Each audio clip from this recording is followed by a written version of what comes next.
ஏன்டா இந்த press on நீல்ஸை வாங்கணுங்கிற மாதிரி ஆயிடுச்சு. ரீசெண்டாக சூப்பர் மார்க்கெட் போயிருந்தபோது இந்த ஃபேக் நீல்ஸை பார்த்தேன். பார்த்த உடனே வாங்கிட்டேன்.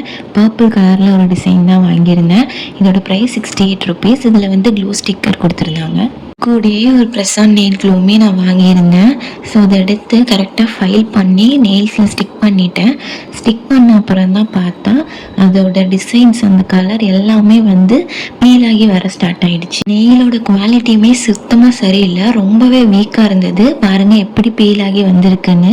எனக்கு வேணுங்கிற சைஸில் இதை கட் பண்ணி ஃபைல் பண்ணி எடுத்துக்கிட்டேன். ஒரு ஓவல் ஷேப் தான் கொடுத்துருந்தேன். பீலான ஏரியாவை சரி பண்ணுறதுக்காக நான் அதே கலரில் க்ரோம் பவுடர் எடுத்து எல்லா ஃபிங்கர்லையுமே அப்ளை பண்ணிக்கிட்டேன். அப்ளை பண்ணி டாப் கோட் போட்டும் அதை சீல் பண்ணிட்டேன். எல்லாம் முடிச்ச அப்புறம் இப்படி தான் இருந்தது. சரி, நல்லா தான் இருக்குன்னு நினைக்கும் போது ஒரு 30 மினிட்ஸ்லேயே வந்து ஒரு நெயில் வந்து கீழே விழுந்துருச்சு. இது செட் ஆகாதுன்னு எல்லா நெயிலையுமே ரிமூவ் பண்ணிட்டேன். ரிமூவ் பண்ணக்கப்புறம் நெயிலோட பேக் சைடில் இருக்கிற அந்த கலர் வந்து அப்படியே நெயில ஸ்டிக் ஆகிடுச்சு.